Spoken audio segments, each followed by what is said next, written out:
Welcome to another episode of Positive Solutions for Life. This is Peggy Meyer. Today's guest is Stacey Bullman. Stacey is the founder of I'm Not Mad at You Consulting, a company dedicated to making people and companies better. With more than 25 years of experience in corporate leadership and strategy, she's known for cutting through complexity to find practical, profitable solutions that improve performance and culture alike.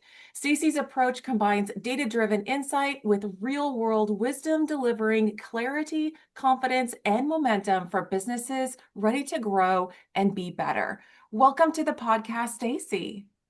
Thank you, Peggy. That's a mouthful. It is a mouthful, but I love learning about people and just giving the audience just a little clue in right at the beginning about, who they're listening to today.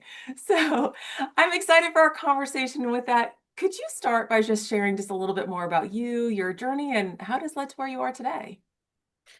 Well, that's a very good question. Where would one start that? But I will Cover. start the I'm Not Mad at You journey. I started the company 10 years ago after working with corporate America or in corporate America for over 25 years. Mhm. And I was fortunate enough to work for the Fortune 100 companies and learn systems and processes that are bar none, Mhm. systematically the best in terms of running a successful operation and organization. And took the skill sets that I learned while there and throughout my life and started this company. Mhm. And it has been very rewarding. It has been challenging, like all things. Yep. It feels very true to me and who I have been my entire life. And Mhm. the practice of being not mad and not judging and unconditional love, which I'm not mad at you, is symbolic of all of those things. And so Yeah. we come into companies, we generally offer, as one may say, constructive criticism or areas to improve. And when Mhm. you are working with leaders, they can be sensitive and it is their baby, generally, when Oh, you're yeah. coming in Yeah. and telling them areas to improve. So we don't want them to be mad at us and we are not mad at them, but we do want them to be better and we want to help them facilitate Mhm. ways for them to be better and quickly and Yeah. quick. So that's a little bit about the background of I'm Not Mad at You and how we are here today. Yeah, yeah, because the name is so intriguing because it really, I mean, I really feel like it fits well with people and businesses because that has a conversation or communication element to it. But you're right, like when you come in and somebody's asking you to come in and give them feedback, like we get defensive, right? When somebody tries to tell us how we can improve. At least I could say I do. I shouldn't say speak for I do everybody, but too. right, I like do too. I do it's a too. I mean, natural it's hard. It's your reaction. child. I mean, specifically Yeah. for solopreneurs or, someone who's, starting up or Yeah. honestly, for people that have had a company for 20 years, it's challenging because for the person that's had the company for 20 years, you're telling them you've been successful and you're here 20 years and I still have areas for improvement for you. Mhm. And you have to take that with a grain of salt. You do have to qualify, like, look, I'm not suggesting that the things that you've done did not lead you to here. I'm also suggesting that I believe, like everything in this life, we all can be better. Any Mhm. person, any entity, I believe in better. Yeah. Yeah. So And then so do I. I mean, I think we all want to get a little bit better, but sometimes we don't want to hear it. But the constructive criticism and giving it in a way that's like, hey, just remember the goal here is to get better, right? And of course, so we have to kind of, put our ego aside and just like, okay, let's listen with an open head because there are areas where we avoid or we tend yeah. to like kind of like put under the rug or Or we lie have to ourselves. Oh blind yeah, spots. I did. Yes. I mean, I think, obviously all of those are true. Blind spots, certainly, as I've noticed, and we speak about that often, is Mhm. when you're in it and you're Yeah, in the daily grind, it's very difficult for someone to lift up and look at it from 30,000 feet. right, That is right. quite simple for us when we come in there. We are at 30,000 feet. We have pretty good understandings of systems and processes, and we have processes ourselves that quickly identify those areas. So, yeah, I mean, when we're at 30,000 feet, we it's not personal for us, as Right. you can imagine. Right. And Right. hopefully our delivery is such that when it is challenging, that we're also offering the solution and letting them Mhm. know that we're not just here to dump on you, we're also here to Right. guide you through and Yeah. get you to the other side. And as I've said before, quickly. Like we really, really focus and care about quickly, because in any area when you're trying to help a person or a Mhm. company, No, I yeah. think if anybody's come in a situation and acknowledge that they need help, Mhm. ideally anybody wants help quickly. And there's so many places in our lives where it doesn't come quickly. Right. For instance, Right. one of the areas that has frustrated for years is therapy. Like sometimes people spend 6 months, a year, Mhm. or Yeah. 10 years. And I'm not suggesting that the people don't need it. At the same time, the business model for therapy doesn't necessarily reward a therapist that would get you fixed in 2 or 3 sessions, right? Right. I believe consulting has taken on some of that similar mentality of it doesn't benefit us to come in, fix them, and leave. Right. And for me personally, coming from the background I came from, Mhm. athletic, Yeah. when Yeah. for me, it was how fast can I make this client a case study? Yeah. How Yeah. fast are we going to be able to say what they've done? It doesn't matter to me if it's 2 or 3 weeks. And I've had some situations early on where maybe I fixed them so fast and didn't have the right equation for myself financially, but it still was Mhm. Yeah. rewarding. And Yeah. it was like, okay, maybe I need to change my business model a tad bit, if I'm going to come in and have one session with people and literally Right. make Right. $1 million improvements. So Well, that was sometimes just it learning takes lessons that. for me, right? Sometimes it is. We get this aha moment and we just like, oh, the shades open up and we do it. But most of the time we need a little bit of follow-up. That aha moment Of is course. great, but then we need the systems and stuff to kind of work along behind that to clean it up and improve it and make it better. But so what do like companies when people say, "Hey, we need some help." What are they really asking for? What kind of help are they really needing? 99% of the time, it's revenue, cash flow, Hmm. sales. Hmm. They will tell you all sorts of different answers, Hmm. and oftentimes they'll tell you it's morale, or it's we don't have good systems, or whatever they may tell you. And as I always say, like whatever problem a company has eventually leads to a Hmm. sales problem. Yeah. Yeah. So, being someone who came from the sales side of things, I generally focus a lot of my energy and attention to that, because I believe that's the engine that makes the car run. Oh But yeah. I do also understand I've managed over 5,000 people in my career. I do understand that you do have to have people that have morale, have people that are motivated, that understand the mission and the purpose and the goal of the organization. So I'm a big fan of SOPs, to where employees in the organization clearly understand what it is that the organization thinks that Hmm. they've done a satisfactory job. And there's no question. And I'm sorry, I don't know how to turn off the email noise, so That's okay. hopefully that won't be terribly disruptive. But yeah, I mean, we kind of lost my track there, but we definitely try to Yeah. help me, Help me, Peggy. help me. Okay, you were talking about That noise just SLPs and threw me they're off. talking about revenue and we still need that morale. We still need, Yeah, the of course. people in there, but it ultimately comes back to finances. And Correct. Yes, and thank you. really, because your company's not gonna be around if it's not making money. Yeah. Absolutely not. And one of the things I like to say is that there's the employer, there's the employees, and then there's the company. And I'm not mad at you. Really, ultimately, when we can, tries to be the voice of the company, Hmm. Hmm. because that's the one saying, wait, I'd like to stay in business, right? Because the Yeah. employees and the employer, honestly, if they were really allowed to run at full tilt, Hmm.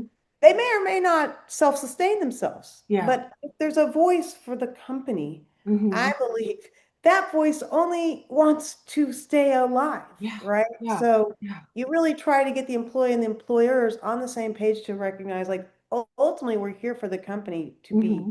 here 20 years from now, 50 years Yeah. from now, or sell it from 3 years from now. But whatever it is, you do want ideally everyone to go the same direction. And that's where, back to what we're saying, you provide those SOPs, you provide that direction so that your employees are very in the know of Mhm. what it is that the organization, the operation needs. And I think there's transparency necessary with Mhm. that. That's Mhm. difficult for leaders at times. Yeah. Yeah. So Yeah, I know, but the company, one, it needs to make money, but it also needs people. So how, for now, we're, well, okay, we're not for going to go there. We're now, not going to go there on this one because there's a human touch to everything that needs to happen. And we're social. We need that. I don't feel like it's all going to go away. We need some human touch to everything. And so, you know, finances are that thing. And so when you come in to a company, a business, and say, "Hey, I need some help," they need some help. What do you do to kind of assess it? Because I feel like you doing it quickly and getting them quicker results, like nailing the things that they need is really important because I mean, personally, if we have an issue, we want it done and over with like right away. And I'm the exactly, same with the company, I'm sure. exactly. We have a couple different methods. It depends on which direction we're going. The first thing we do is we look at the profit and loss statement. And if the company's been around for 2 years, 5 years, we look at the last 2 years. We do Hmm. that immediately. Oftentimes we do that before we've even had our first conference call. Yeah. And that really, no matter what the company, no matter what the industry, that profit and loss statement is the horse whisperer. It's Hmm. telling me how much money did they spend in sales and marketing this year versus last year? What was the difference in sales revenue this year versus last year? What Hmm. was the return on investment for those spends? You Hmm. know, were they spending, what was their payroll? Was it over 50% to revenue? If their payroll was at 60 to 70% of their revenue, bad news. Hmm. Probably somebody's losing a job. There's so many things, regardless of the industry, regardless of the business that they run, that the profit and loss statement will tell me the answers to. So that's step one. Then the second part of what we usually will do is if we have an assessment process that we come in, and if there are employees, we will sit down with them and we take them through this assessment. It's usually an hour per employee. Okay. And we like to talk to all the employees because after all of that is done, I'm able to neatly tie up the issues Hmm. and present it to leadership in a way that oftentimes had maybe been said before, but when the employees usually bring that up, they don't always think about how to say it in a way that's palatable to the leader, Hmm. or the methodology that they bring to the leader doesn't quite ring. And Yeah. so I'm able to bridge that gap. Hmm. And that's usually within a week or two. And traditional consulting comes in and usually spends 90 days. So Yeah. we said once we, discovered that we were doing 2 weeks versus 90 days, we immediately said we're 85% faster than other consulting Yeah. companies. Yeah. And that math was only 14 divided by 90, right? We do it Right. 14 days versus 90 days. My clients all say there's Stacey math because I really do put math to all things. There is something's going to be measured by math in all ways. Yeah. So Yeah. that was one of my original Stacy maths with Mhm.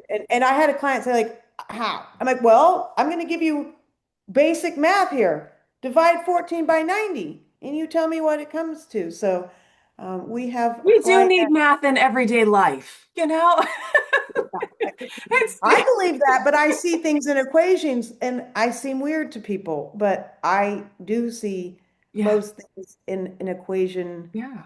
type Yeah. of formula, whatever we're doing, 1 + 1 needs to equal 2 for me. And the same thing with the businesses. And so Hmm. Hmm. for me, it's simple. For others, I think it is challenging. And that's what I think that I'm Not May is able to bring to the table. Besides a lot of other things, I do think Hmm. us being grounded in the math and in the profit and in the revenue and in net incomes Yeah. and numbers that at the end of the day, while it may seem like, oh, you're only focused on sales, but I would challenge anyone to say this. Most of the companies I'm working with are small to mid-sized companies, which means you actually have a real human being that's going to have real things that you're going to be able to see, that Hmm. when the sales increase, you'll be able to see the tangible things in their life that it changed. Yeah. For instance, um, this person needed to upgrade their home because they've had two more children and there's not enough space. Hmm. Yeah, you grew revenue 345%, but at the end of the day, you saw he and his wife move into a larger house Yeah. and be happier. Yeah. So as we were saying, you really can't improve the company without improving the people, and you can't improve the people without improving the company. They're going to go hand in hand. And so I look at the more altruistic things as the more rewarding parts of Mm, my job. But mhm. it's fun to say that you increased the sales revenue 645% in 1 year for a client. Like Oh yeah. it is very Yeah. rewarding. But I know what the 645% ultimately means. I know they took a vacation where they decompressed for 3 weeks and had never done something like that before. Or I know all the things that they do at the other Mhm. end of where that money came to play. And Yeah. that's Yeah. ultimately the reward. But yeah, like don't get me wrong, the math is fun. Right. It is, and it does, when you put some of those numbers out, oh, you grew 645%. It's just like, oh my gosh, because sometimes we need, it is very concrete numbers. I mean, tape measures don't lie, the calculator, you can, but the numbers, in. But what I want to like emphasize is what this is so different, I feel like, is that you make sure that you like what happens to the people? The people become better because the business is getting better. And you touched a little bit on, hey, yeah, when you make a bigger profit, you know, the owners, whoever, you can see that in their lives. Their Of lives course, and change. ideally they're sharing that within the organization, right? Yeah. Ideally, there's bonuses or there's Hmm.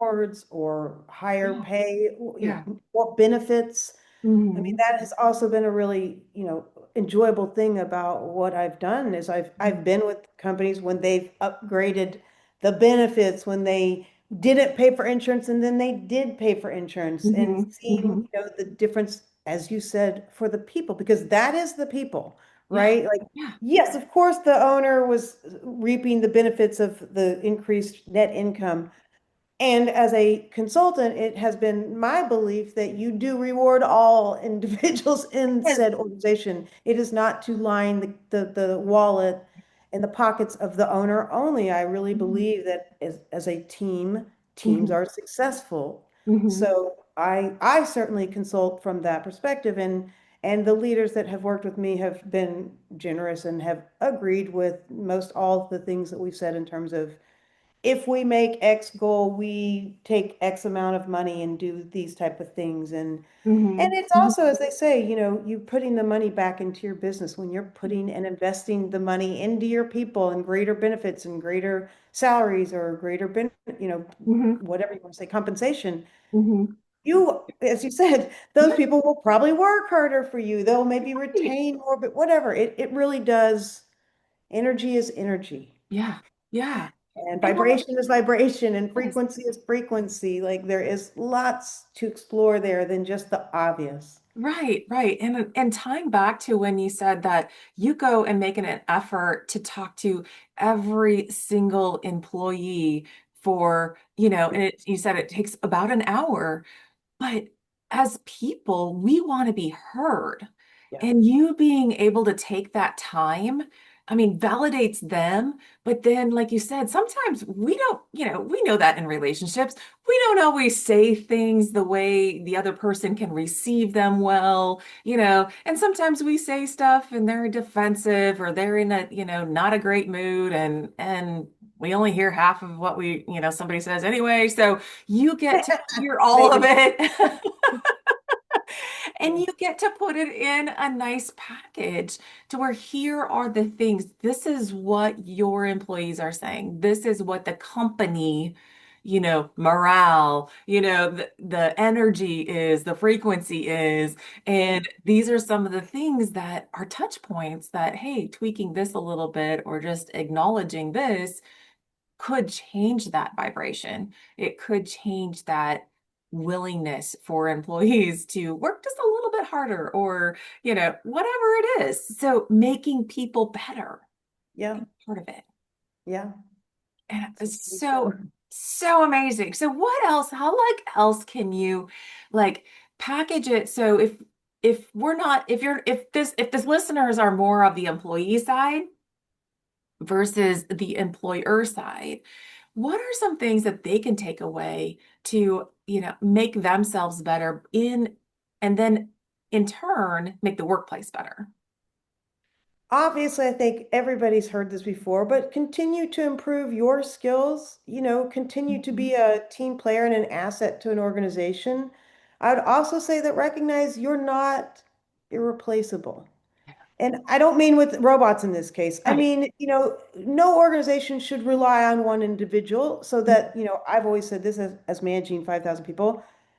They're XYZs. And if I create really strong standard operating procedures, Mhm. I should ideally be able to take one person out and put another Mhm. person in. So try to be obviously valuable and do the tasks that you're assigned, but Yeah. continue to improve your skill sets. And I also say that, and I treated my entire career like this, there's no real reason to be any more loyal to your employer than they are to you. In that I'm saying increase your Mhm. skills and continue to market yourself outside of your organization Mhm. because it is valuable for you to know your street value, shall we say, Yeah. your Yeah. market value. Yeah. And so I interviewed pretty much my entire career. I stayed at organizations for long periods of time. Mhm. But I was always interviewed. I don't think I ever went 1 year without interviewing once or twice in that year Yeah. outside of my organization. Yeah. And I also was verbal inside of my organization about my goals and my Mhm. desires. And I made sure to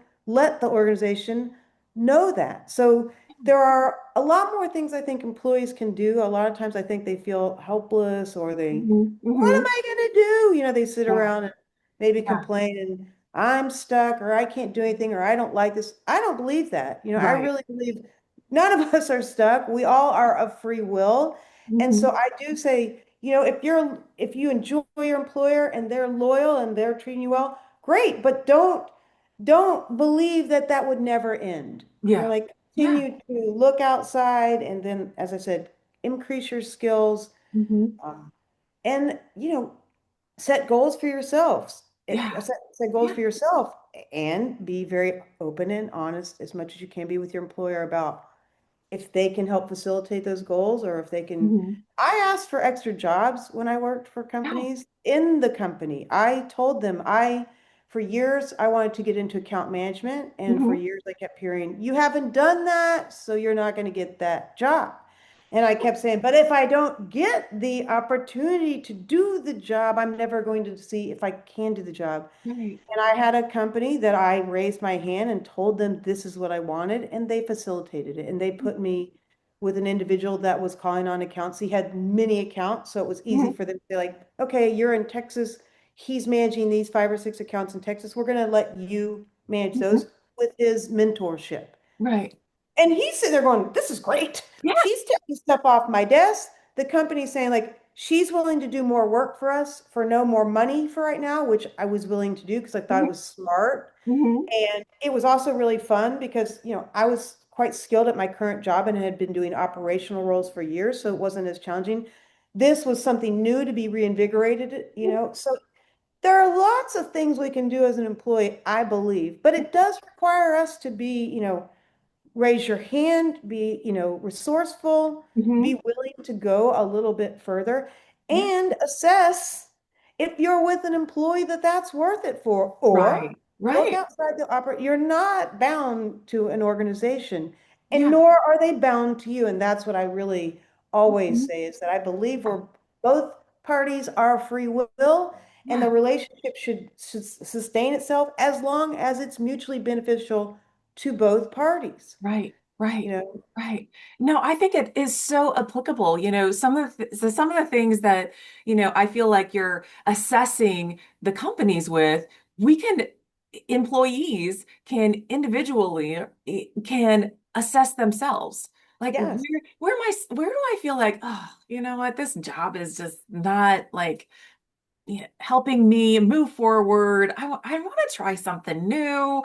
Yeah. Exactly. Yeah. You have to voice that. And people Yes. that don't do that and are just, they're kind of energy drainers because I mean, we are masters of our universe, are we not? I yes, mean, we yes, we are. are. And We we are. we control our destiny, I believe. But Mhm. I also think that oftentimes people get stuck or they don't believe. Mhm. They don't believe. Oh, yes. We need And that right across our so forehead. that really, that to me has been something. Mm-hmm. that I think is a huge component for life, for, Yeah. like I said, Yep. I've applied this in this conversation to my career and to, Mm-hmm. this company. Mm-hmm. But that's applied in all areas of our life and, to make us better or to make us more fulfilled. So Yeah. I Yeah. do really believe that we control a lot more, but we have to take the steps, we have to take the action. Like you said, we Right. should constantly be assessing Mm-hmm. our lives, our situations, our jobs, our Right. spouses, our significant others. I mean, I think it is a responsible thing to do to be assessing and Mm-hmm. obviously handle it with responsibility and don't Right. be annoying. I mean, maybe I've gotten to the point where I might be annoying in life, but I am a constant assessor. I mean, whether I go to a Yep. restaurant, whatever it is, like, oh, that, but like I said, you manage it to where Right. you're ideally making the Right. improvements or offering solutions or shutting your mouth. Do you know what I Yeah. mean? Like, we have options. We have options. We have options. And if we're assessing ourselves and we want to become better, we have to be honest. Yeah. Our belief system sometimes is kind of screwed up. If we're just like, oh, I can't, well, that's a belief that is stopping you from experiencing something new, going out, just challenging yourself, seeing yourself in a different way, but also it's keeping you stuck. So, Yes. our mindset is critical in any position that we're in, whether Totally. we're an employee, whether we're, the boss, the high CEO. Our mindset, is one that's going to help us improve by taking challenges, by expressing ourselves, or keeping us stuck. And if it's keeping us stuck and you're complaining all the time, check your mindset.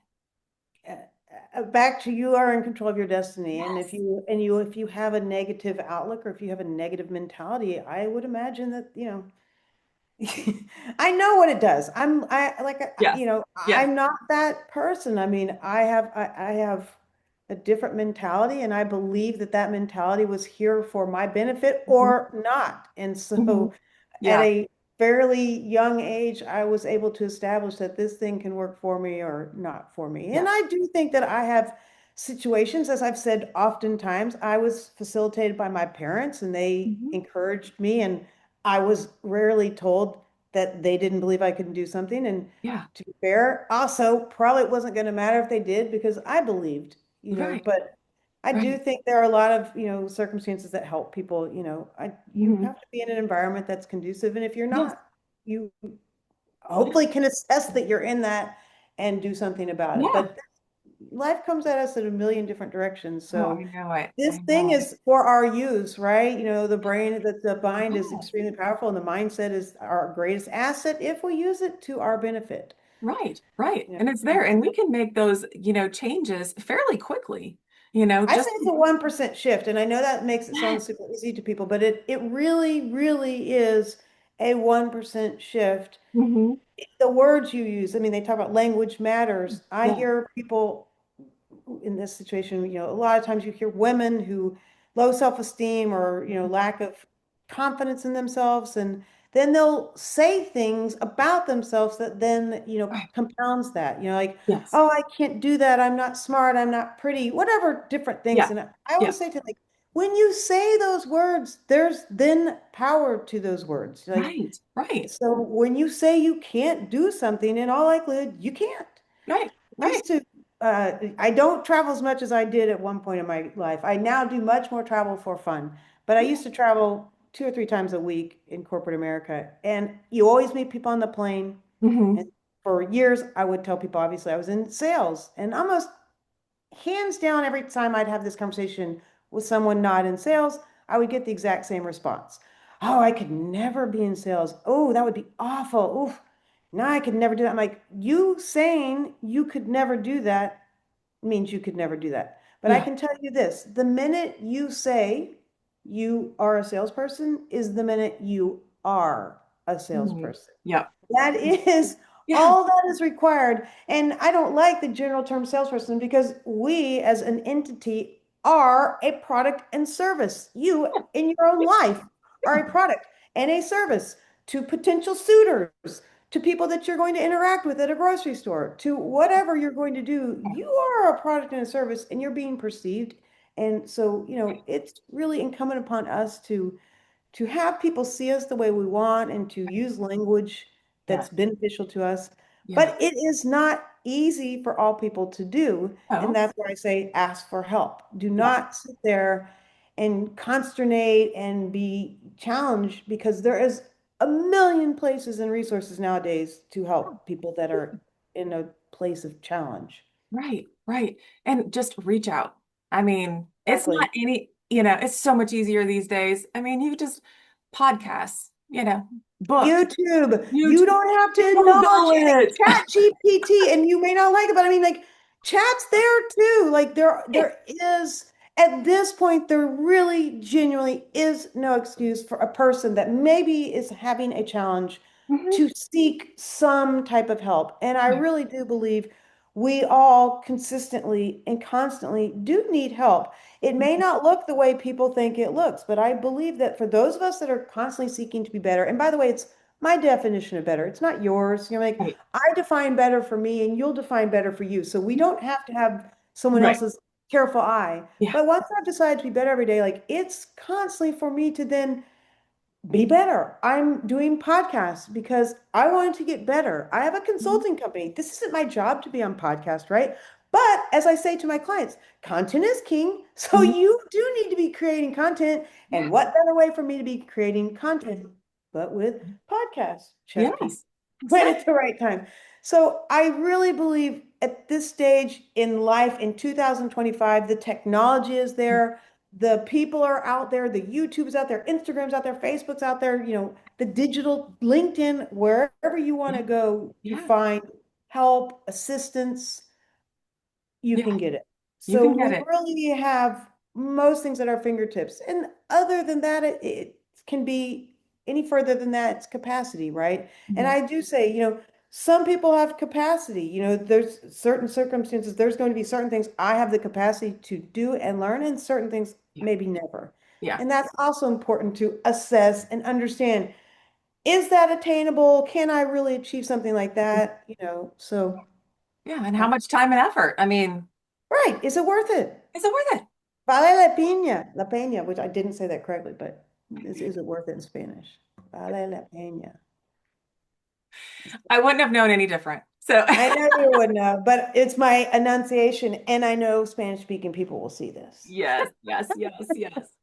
Hey, if somebody is just like, if the listeners are out there, hey, I want to know more about you, Stacey, and your company. I'm not mad about you or not mad at you. Where can they go and find it?